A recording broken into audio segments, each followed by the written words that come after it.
Neonatal resuscitation algorithm NRP neonatal resuscitation programme 2021 guideline क्या कहता है कि इसका एल्गोरिदम है। इस एल्गोरिदम में हमको करना क्या है कि किस तरीके से कोई बच्चा अगर आता है तो सबसे पहले क्या करना होता है, इनिशियल असेसमेंट करना है। इनिशियल असेसमेंट में क्या क्या करना होता है वो चीज़ें हमको 4 चीज़ देखना है। Gestational age of the baby देखना है, और एमनियोटिक फ्लूइड देखना है कि क्लियर है या नहीं है।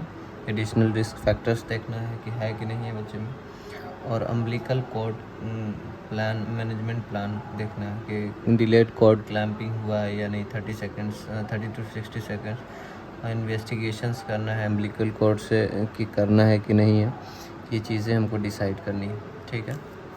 अगर बच्चा इनिशियल असेसमेंट में दिखा कि बच्चा नहीं रो रहा है तो उसके बाद इनिशियल स्टेप्स करेंगे। इनिशियल स्टेप्स में आगे देखते हैं कि इनिशियल स्टेप्स में हम क्या क्या करेंगे। इनिशियल स्टेप्स में हम जनरली करते क्या है कि इनिशियल स्टेप्स में टेम्परेचर चेक करते हैं बच्चे का।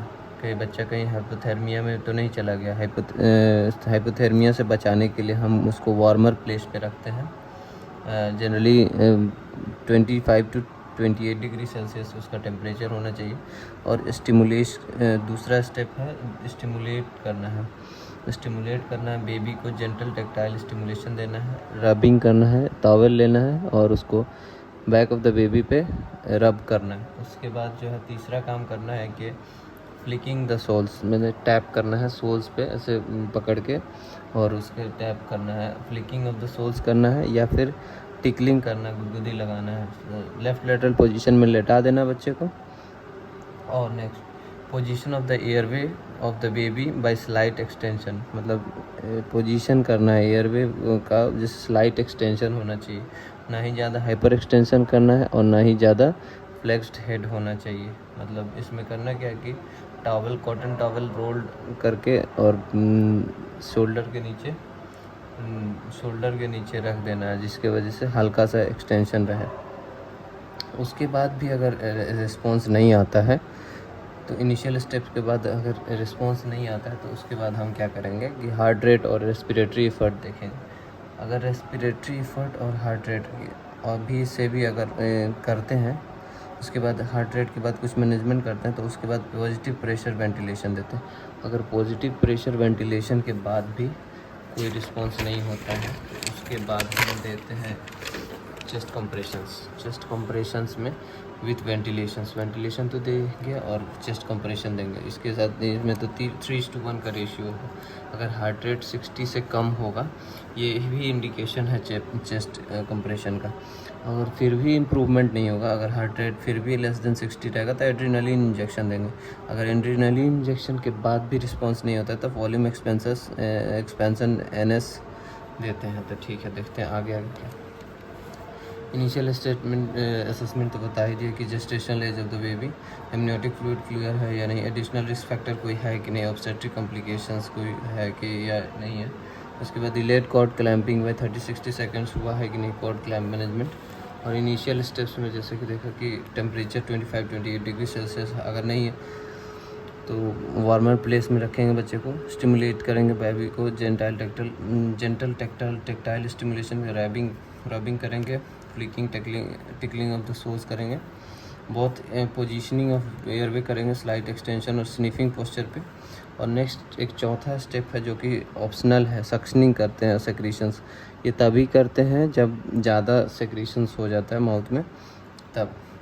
और जनरली साइड से करना है, उसको बीच का में नहीं डालना सक्शन पाइप को, ठीक है। ताकि एस्पिरेशन सबसे पहले माउथ को सक्शन करना है, उसके बाद नोज़ को सक्शन करना है। उसके बाद नियोनेटल रिससिटेशन प्रायोरिटी क्या होता है, सबसे पहले रेस्पिरेशन को मेंटेन करें हम, उसके बाद टेम्परेचर को, उसके बाद सर्कुलेशन को। जनरली हम सर्कुलेशन में देखते हैं रिससिटेशन में, बट यहाँ नियोनेट के केस में सबसे पहले बच्चा होता है तो रेस्पिरेशन हुआ कि नहीं हुआ, ठीक है। अब मतलब जैसे कि यहाँ स्टेप्स हुआ था, हार्ट रेट और एसेस किए थे रेस्पिरेटरी एफर्ट, जैसे हार्ट रेट और एसेस जैसे इनिशियल स्टेप किए। उसके बाद अगर बच्चा नहीं रोया तो हार्ट रेट का एसेस किए उसमें और रेस्पिरेटरी एफर्ट देखें। अगर हार्ट रेट मतलब 100 पर मिनट से ज़्यादा है और इनएडिक्वेट और पुअर ब्रीदिंग, और इसको लेबर्ड ब्रीदिंग भी बोला जाता है, इरेगुलर ब्रीदिंग हो, तो ऑक्सीजन सप्लीमेंटेशन देंगे। ऑक्सीजन सप्लीमेंटेशन के लिए O2 फूड आता है और नेज़ल ब्रोंजस आता है। और नेक्स्ट है, अगर प्रीटर्म बेबीज़ है लेस देन 32 वीक्स है तो उसको कॉन्टिन्यूस पॉजिटिव प्रेशर वेंटिलेशन देते हैं, continuous CPAP, continuous positive airway pressure देते हैं। ठीक है।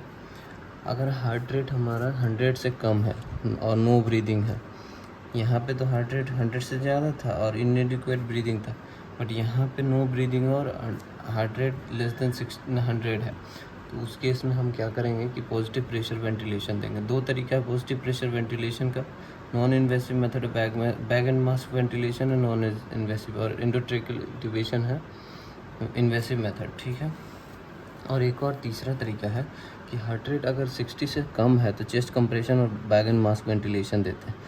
तो यहाँ पे चेस्ट कंप्रेशन और बैग एंड मास्क वेंटिलेशन जो देते हैं वो 60 सेकंड्स के लिए देते हैं। अगर फिर से हार्ट रेट चेक करेंगे तो अगर 60 से कम निकला तो एड्रेनलिन इंजेक्शन दे देते हैं। ठीक है ना। तो इसमें जनरली हमको एक डाटा याद रखना है कि 0.2 ml पर kg और 1:10,000 डाइल्यूशन इसका एड्रेनलिन का होना चाहिए। ठीक है। Chest compression by 2 thumb technique होता है कि 2 थंब टेक्निक से ऐसे बच्चे को चेस्ट पे स्टर्नम पे दबाते हैं। ठीक है।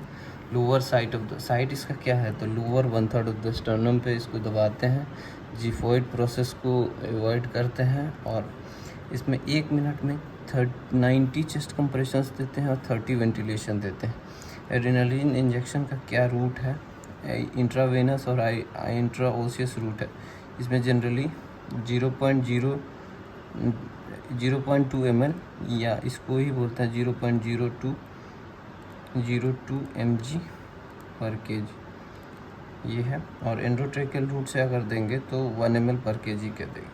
अगर वॉल्यूम एक्सपेंशन लास्ट स्टेप है बस, बट ये रूटीनली डन नहीं किया जाता है, लेकिन अगर वॉल्यूम एक्सपेंशन करना पड़ा ऑल द वे, मतलब एड्रेनलिन इंजेक्शन भी देने से रिस्पॉन्स नहीं आया, तो उसके बाद हम 10 ml पर kg NS जो है चढ़ाते हैं वॉल्यूम एक्सपेंशन के लिए।